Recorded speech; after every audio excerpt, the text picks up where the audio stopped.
Hello पिला माने समस्ते केमिति अछ निश्चित भल थिबो। तो पिला माने आज क्लास रे तुमर साहित्य सुरभि बहिर प्रथम पद्य जाना होछि आस उत्कलिय। यार कवि होछंदी जातीय कवि वीरकिशोर दास। तो पिला माने एही पाठर प्रश्न उत्तर को आमे एही वीडियो रे डिस्कस करिबा। तो पूर्व पाठ रे आमे एही पाठटी को संपूर्ण रूपे पढिथिले जे देखि नतेबे एही वीडियो रो डिस्क्रिप्शन बॉक्स रे आई कार्ड रे और एंड स्क्रीन रे तार लिंक थिबो सेटा क्लिक करि देखि परिबो। तो चल आरंभ करिबा यार प्रश्न उत्तर को। तो प्रश्न उत्तर देख पे प्रथम सेक्शन आसला मो बुझे जार क नंबर क्वेश्चन देला बा क नंबर देला जे जो ठीक थी पाखे स्टार मार्क दब बोली। तो देख ए देश जातिर पूर्व कथा यही पादरे थिबा पूर्व कथाटी रे केउ कथा प्रकाश करुछि? अतीतर गौरव कथा, ऐतिहासिक कथा, सृजनशील भाव ना वैज्ञानिक चिंताधारा? एथिरे पिला माने अतीतर गौरव कथा मेंशन करा जायछि। कवितार विषय वस्तु निम्नलिखित केउं प्रसंग उपरे आधारित होइछि?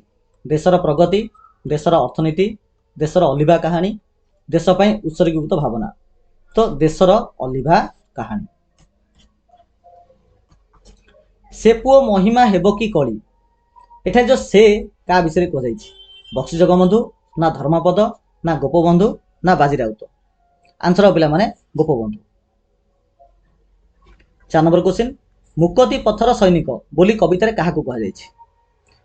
चंदन हजूरी, गोपबंधु, धर्मा ना बाजी राउत? बाजी राउत हम उत्तर। तापर मिलमिशी जोड़िया उपरे कहिछि। तो क स्तंभ देला बक्सी जगबंधु चंदन हजूरी गलेणी उभेई अमर पथे। एटा हम पिला आमर 4 नंबर। बक्सी जगबंधु चंदन हजूरी स्वाधीनता संग्राम करी अमर होइछन्ति। 2 नंबर तोशाली प्रांतरे दिने बसीथिला समरे वीरर रकत नहीं। एटा हम आमर तोशाली प्रांतरे रक्तर नदी प्रवाहित होइथिला। दरिद्र जनर बंधु गोपबंधु से पुओ महिमा हेबो की कली? एटा हम आमर पिला माने 1 नंबर दरिद्र जनर बंधु गोपबंधु को महिमा काहारी साथरे कली हेबो नाही। बाजी राउतर ना लुचि नाही मुकत पथर सैनिक सेही। मुक्ति पथर सैनिक बाजी राउतर ना एबे भी लुचि रही नाही। तापर देखिबा आमे कवितार पदगुडी को आलोचना करिबा। तो एटा हमर स्वार्थ हिसाब रे देइछि। तो प्रथम क्वेश्चन देला पाइक पुओर गरिमा जा थिला स्वाधीनता जोगे देला आहुति से जाति दायात आमे तो सरबे बोली हेबा अंगे सेही विभूति। देख पिले तो उक्त पद्यांशटी जातीय कवि वीरकिशोर दासଙ୍କ रचित आस उत्कलिय कवितार आनीत। एठारे कवि ओडिया पाइक पुओर वीरत्व आउ सेमानଙ୍କ आदर्श रे अनुप्राणित हेबाकू आह्वान देइछन्ति। ओडिशार पूर्वपुरुष और पाइक माने अति वीर और स्वाभिमानी थिले। सेमाने निज मातृभूमिर सुरक्षा और स्वाधीनता पाई निजर समस्त सुख भोग एपरिक निज जीवन को मध्य स्वाधीनता रूपक यज्ञ रे आहुति देउथिले। कविंक मतरे आमे सेही महान वीर जातिर दायात बा उत्तराधिकारी। तेणु सेही संग्रामी मानकर त्याग और देशप्रेम रूपक पवित्र विभूति को आमे आम अंगरे बोली हेबा उचित। 6 नंबर क्वेश्चन शांति मैत्री प्रीति पुतबाणी जही स्फुरुथिला प्रति अंतर भरी अहिंसा मंत्र रे देला जेउ दीक्षा काहीं केउ देश हेबता सरी। तो उक्त पद्यांशटी जातीय कवि वीरकिशोर दासଙ୍କ रचित आस उत्कलिय कवितार आनीत। एठारे कवि ओडिशा माटीर शांति और अहिंसार महानता विषय वर्णना करछन्ति। ओडिशा केवल वीरमानंकर माटी नुहे, यह मध्य विश्व को शांतिर वार्ता देउथिबा एक पवित्र भूमि। कविंक मतरे एही माटी रे दिने शांति मैत्री और प्रीतिर बाणी प्रतिटी मनिषर अंतर बा हृदय रे भरी रहिथिला। कलिंग युद्ध परे एही माटी ही सारा विश्व को अहिंसार मंत्र रे दीक्षित करा जायतिला। कवि यही पद माध्यम आमको सत्य न्याय एवं अहिंसा पथरे चलिबाकू प्रेरणा देइछन्ति। नेक्स्ट क्वेश्चन त्याग आदर्श जातिर महत्व देश पाई देला निजकू बळी दरिद्र जनर बंधु गोपबंधु से पुओ महिमा हेबो की कली? तो उक्त पद्यांश जातीय कवि वीरकिशोर दासଙ୍କ रचित आस उत्कलिय कवितार आनीत। एठारे कवि उत्कलमणि गोपबंधु दासଙ୍କ अतुलनीय त्याग और महिमा विषय वर्णना करछन्ति। ओडिशा माटी अनेक वीर और महापुरुषंकर जन्मभूमि। सेमानक मध्य उत्कलमणि गोपबंधु दास थिले त्याग और आदर्शर प्रतिमूर्ति। से केवल जड़े नेता नथिले बरम दरिद्र असहाय और दुखी जनकर प्रकृत बंधु थिले। जातिर महत्व रखिबा पई से निजर समस्त सुख दुख को जलांजलि देई देश पई निजको उत्सर्ग करथिले। कविंग मतरे गोपबंधुंक परी महान पुअर महिमा बा गौरव को कलना एटा कलना लिखाई कलना करने संभव नुहे। तांकर निस्वार्थपर सेवा और देश प्रेम जुगे जुगे ओडिया जाति पाई प्रेरणार उत्स ही रहिबो। तापर आसला पिला माने बुझी विचारी लेख। तो कविता को भल भाव में पढ़ी निम्न रे दी जाइथिबा प्रश्न गुड़िकर उत्तर लेख। क नंबर क्वेश्चन दिया गला ए देश जातिर पूर्व कथा। ए देश जातिर पूर्व कथा उक्त धाड़ी रे केउ देश आउ केउ जातिर पूर्व कथा संपर्क रे कहा जाइछि आ काहीकि कहा जाइछि। तो उत्तर हो पिला माने एठरे आम प्रिय मातृभूमि ओडिशा देश एवं वीर ओडिया जातिर पूर्व कथा संपर्क रे कहा जाइछि। कारण ओडिशार अतीत इतिहास वीरत्व त्याग एवं स्वाभिमान रे परिपूर्ण जहाँ प्रत्येक ओडिया को गर्वित करे। ख नंबर क्वेश्चन बक्सी जगबंधु और चंदन हजूरी केउ पथर पथिक थिले से माने केउ कार्य पई अमर। ख नंबर क्वेश्चन तो बक्सी जगबंधु चंदन हजूरी स्वाधीनता संग्राम एवं देश प्रेम पथर पथिक थिले। कोउथि फेमस थिले ना मातृभूमिर स्वाधीनता पई इंग्रेज मानक विरोध रे लड़ी निजर सर्वस्व त्याग करिबा कार्य पई से माने जुग जुग धरी अमर रहिबे। ग नंबर क्वेश्चन से जाति दाया तो आमे तो सरबे उक्त पदरु तुमे कौन बुझिल। ए पदरु आमे कौन बुझिले ना बुझिले जे यार अर्थ होला जेउ वीर पाइक माने देश पाई निज जीवन आहुति देइथिले आमे समस्ते होउछु सेही साहसी ओडिया जातिर उत्तराधिकारी बा दायात। तेणु आम देहरे मध्य सेही वीरत्वर रक्त प्रवाहित होउछि। कवितारे देश प्रेम संपर्क रे अनेक कथा उल्लेख कर जाइछि। अच्छा तुमे देश प्रेम संपर्क जहाँ लेख ताहा लिख। देख पिले तो निज जन्मभूमि को निस्वार्थपर भावे भल पाइबा देशर उन्नति पाई काम करिबा एवं आवश्यक पड़िले देश मातृकार सुरक्षा पाई निज जीवन को बलिदान देवा होउछि प्रकृत देशप्रेम। 1 नंबर क्वेश्चन यही कविताटी एक देशात्मबोधक कविता अटे जहाँ आमको आम राज्य आउ देश को भल पाइबार प्रेरणा जागृत कराए। अच्छा यही कविता तुमको क्यों प्रेरणा प्रदान करुछि लेख। यही कविता आमको अतीत वीर मानक त्याग रु शिक्षा लाभ करी निजर देश और जाति पाई गर्व अनुभव करने को प्रेरणा देउछि।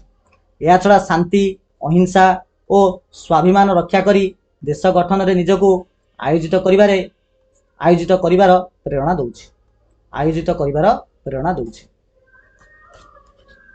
अनुमान और कल्पना आसिला तुमे माने मिलीमिशी आलोचना कर आ लेख बोल देछि।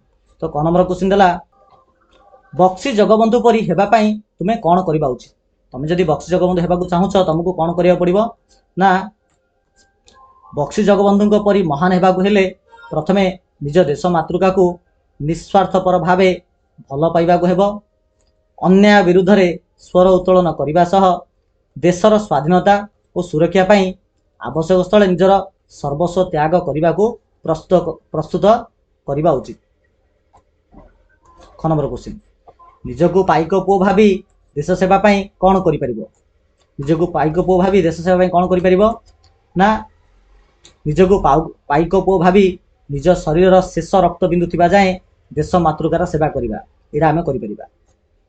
ग नंबर क्वेश्चन केउ कार्य जने व्यक्ति को अमर करिथाए को कार्य जन को अमर कर दिए ना मनीष तार स्वार्थपरता त्याग करी निस्वार्थपर भावे देश और जातिर कल्याण पाई करुथिबा त्याग बलिदान एवं समाज सेवा भली महत् कार्य करिले से इतिहास पृष्ठ रे अमर रही थाए बा निज निज अमर करिथाए। जदि तुमे तोषाली प्रांत रे थांत तेबे सेही रक्त नई को देखिबा परे तुम मनरे केउ भाव जागृत होई थांदा। जदि मु तोषाली प्रांत रे रक्त नई देखि थांती तेबे सेही वीर मानक बलिदान देखि मो हृदय श्रद्धा और गर्व रे भरि जाई थांदा। एथि सहित युद्धर विभीषिका देखि मनरे शांति और अहिंसा प्रतिष्ठा करिवार दृढ़ भावना जागृत होई थांदा। 1 नंबर क्वेश्चन जदि तुम्हें स्वाधीनता संग्रामी होता तेरे तुम्हें क्यों कार्य प्रति अधिक गुरुत्व दे था जदि मु स्वाधीनता संग्रामी होता तेरे लोक मान मनरे देश प्रेम जागृत करने प्रति अधिक गुरुत्व दे था अहिंसा और एकता माध्यम समस्त भारतवासी को गोटे सूतार बांधी इंग्रेज मान को देश तड़िबा को चेष्टा करिथांती। आसला कविता रचना उपरे जाति पाई दिने बालुत धरमा झाँसी थिला प्राण सागर जले लिभिब कि तार अलिबा कहानी थिबा जाए नर धरणी तले। एठारे पिला देख सागर जले आउ धरणी तले देख पिले किमिति छिडुची देख बढिया मजा लागुची ना। यह पिला माने इंग्राजी रे आमे राइमिंग वर्ड कहूचे आउ ओडिया रे आमे कहूचे ताको आमे पूर्ण मित्राक्षर कहूचे पूर्ण मित्राक्षर बोली आमे कहूचे। तो प्रश्न आसिला पूर्ण मित्राक्षर को नहीं कविता लिखिले क्यों विशेष प्रभाव पड़ता है।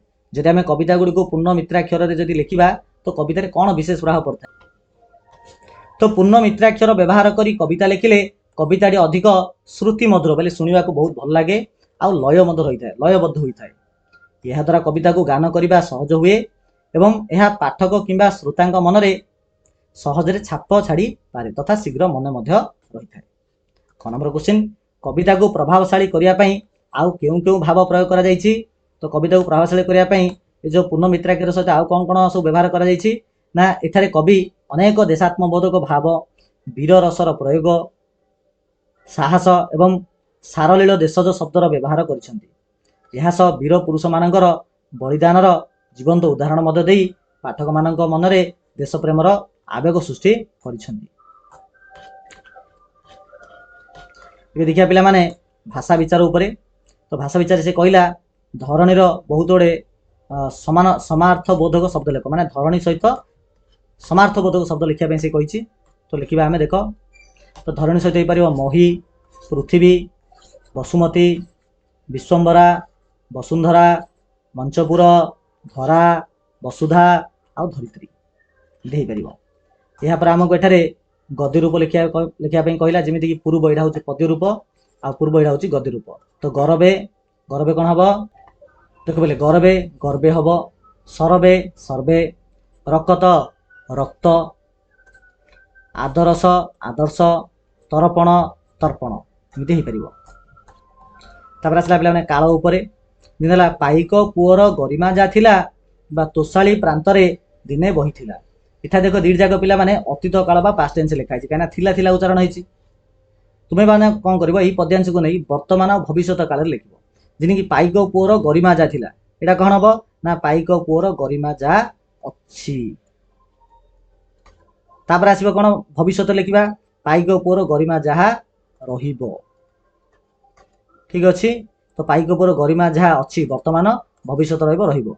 से तोषाली प्रांतरे दिने बही थिला एटा अतीत अच्छी जदि वर्तमान लिखा बही अच्छी आउ तोषाली प्रांतरे दिने बही थिबो बा बही रहिबो बही थिबो लिखा लगे बही थिबो भविष्य यहाँ हूँ वर्तमान